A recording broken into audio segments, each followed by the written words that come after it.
ಅಬ್ದುಲ್ ಕಲಾಂ ಅವ್ರದ್ದು ನೋಡಿದಿರ hair style?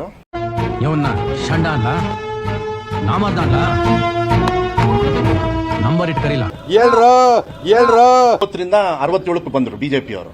ಈಗ ನನ್ನ ಹೇರ್ ಕಟ್ ಬಗ್ಗೆ ಮಾತಾಡಿದ್ದಾರೆ.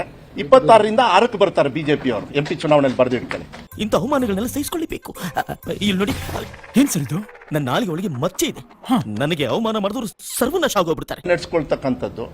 ಈಗ ಮಾನ್ಯ ನರೇಂದ್ರ ಮೋದಿ ಅವರು ನಾನು ಹೇಳಿದ ತಕ್ಷಣ ಈಗ ಟ್ರೋಲ್ ಸ್ಟಾರ್ಟ್ ಮಾಡ್ತೀರಿ ನೀವು. ಅಂದ್ರೆ ಏನು? ಈ ಪಾಯಿಂಟ್ ನ ಇಟ್ಕೊಂಡು ನಾನು ರುಬ್ಬೇಕು ಅಂತ ಮಾಡಿದ್ಯಾ? ಭಾಸ್ಕರ, ನೀನ್ ಯಾವ್ದೋ ಒಂದು ಪಾಯಿಂಟ್ ಇಟ್ಕೊಂಡು ರುಬ್ಬೋದಂತೂ ಗ್ಯಾರಂಟಿ. ಕೋವಿಡ್ ಟೈಮಲ್ಲಿ ಪಾಪ ಅವರು ಉದ್ದಕ್ಕೆ ದಾಡಿ ಬಿಟ್ಟಿದ್ರು, ನಾನು ಬಿಟ್ಟಿದ್ದೆ. ಮರಿತಿಬ್ಬೇಗೌಡರು ಏನ್ ಮಾಡಿದ್ರು ಗೊತ್ತಿಲ್ಲ ನಂಗೆ ಅವಾಗ. ಮಕ್ಕಳ ದುಡಿಮೆ ದೇವರು ಕೊಂಡ್ರು, ಕಷ್ಟಪಟ್ಟು ದುಡಿದು ಬದುಕಿ ಅದ್ ಬಿಟ್ಟು ಇಲ್ಲಿ ಬಂದು ಕೂತಿದ್ರಲ್ಲ ಸೋಮವಾರ ನನ್ನ ಮಕ್ಕಳ, ನಾಚೆ ಅಲ್ಲ ನಿಮ್ಗೆ.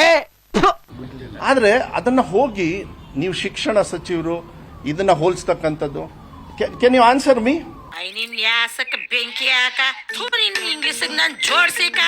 ಅಬ್ದುಲ್ ಕಲಾಂ ಅವ್ರ ಬಗ್ಗೆ ಇದೇ ರಾಜ್ಯಾಧ್ಯಕ್ಷ ಏನಾರು ಮಾತಾಡಕ್ಕಾಗತ್ತಾ? ಅವರು ಕೂಡ ಬಾಚ್ಕೊಳ್ತಾ ಇದ್ರು, ಗೊತ್ತಿಲ್ಲ ನನಗೆ. ಕುಂಡಿ ಮೇ ಚರ್ಬಿ ಇದ್ರೆ ಈಗ ಒಂದ್ ನಿಮಿಷ ಈ ತಲೆ ಬಾಚ್ಕೊಳ್ಳೋ ಒಂದ್ ನಿಮಿಷ ತಲೆ ಬಾಚ್ಕೊಳ್ಳೋದು ಅದು ಬಹಳ ಸಮಸ್ಯೆನಾ ಇವತ್ತು? ಏನ್ ಪ್ರಾಬ್ಲಮ್? ಅದೇನ್ ಪ್ರಾಬ್ಲಮ್ ಅಂದ್ರೆ ಆಯ್ತು, ಬಂದ್ ಮಾಡಕ್ ಹೇಳ್ರಿ. ನಾನು ಯಾವಾಗ ನಾನ್ ಟೈಮ್ ಕೊಡ್ತೀನಿ ಅವಾಗ ಅವ್ರ ಕೈಲೇ ಮಾಡಿಸ್ತೀನಿ ನಾನು. ಆದ್ರೆ ಕ್ವಾಲಿಫೈ ಹೆಂಗಿದೆ ಅಂತ ನಾನು ಚೆಕ್ ಮಾಡ್ಬೇಕಾ? ನನ್ ಮಗ ಮೋಸ್ಟ್ಲಿ ಅವ್ರು ಮಾಡಿರೋ ಈ 40% ಕಮಿಷನ್ ಅಲ್ಲಿ ನನ್ನ ಹೇರ್ ಕಟ್ ಮಾಡೋದೇನ್ ಬೇಡ, ನನಗೆ ಬೇರೆಯವ್ರು ಮಾಡ್ತಾರ ಅದನ್ನ.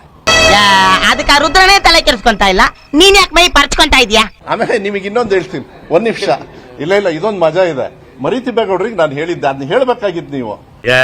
ಎಂತ ಅಯೋಗ್ ಮಾತಾಡ್ತೀವ ಬೇಕು ನನ್ನ ಮಗನೇ. ಯಾಕೆ ನನಗೆ ಈ ಹೇರ್ ಕಟ್ದು ಮಾತಾಡಿದ್ರಿ? ಮಕ್ಳು ಏನಂತ ಮೆಸೇಜ್ ಕಳಿಸ್ತಾರೆ ಗೊತ್ತಾ? ಶಿಕ್ಷಣ ಸಚಿವರು ನೀವು ಮಾತ್ರ ಒಳ್ಳೆ ಹೇರ್ ಸ್ಟೈಲ್ ಇಟ್ಕೊಂಡಿದ್ರಿ, ನಮಗೆ ಯಾಕೆ ಹೇರ್ ಸ್ಟೈಲ್ ಬಿಡಲ್ಲ ಅಂತ. ಪೇಪರ್ ಹೋದ್ರು, ದೇಶದ ಬಗ್ಗೆ ತಿಳ್ಕೊಳ್ರು, ಜನರಲ್ ನಾಲೆಜ್ ಬೆಳೆಸ್ಕೊಡ್ರ, ಬುದ್ಧಿ ಇಲ್ದಿರೋ ನನ್ನ ಮಕ್ಳ ಜೊತೆ ಇಷ್ಟ ಹೇಳಕ್ ಇಷ್ಟಪಡ್ತೀನಿ. ಓಕೆ ಫ್ರೆಂಡ್, ಬಾಯ್. 7 ಮೀಟರ್ ಕುಡಿದಾರ ಅನ್ನೋದು ನಾನು 2 ಮಾತು ಮುಗಿದು ಅಂತ ಹೇಳಿದ್ಬಿಡು. ಎಷ್ಟು ಜನ ಕಚರ ನನ್ನ ಮಕ್ಳು ಮನೇಲಿ ಹೆಂಡತಿ ಇಟ್ಕೊಂಡು ಹೊರಗಡೆ ಇನ್ನೊಂದು ಚೆಕಪ್ ಮಾಡ್ಕೊಂಡಿಲ್ಲ.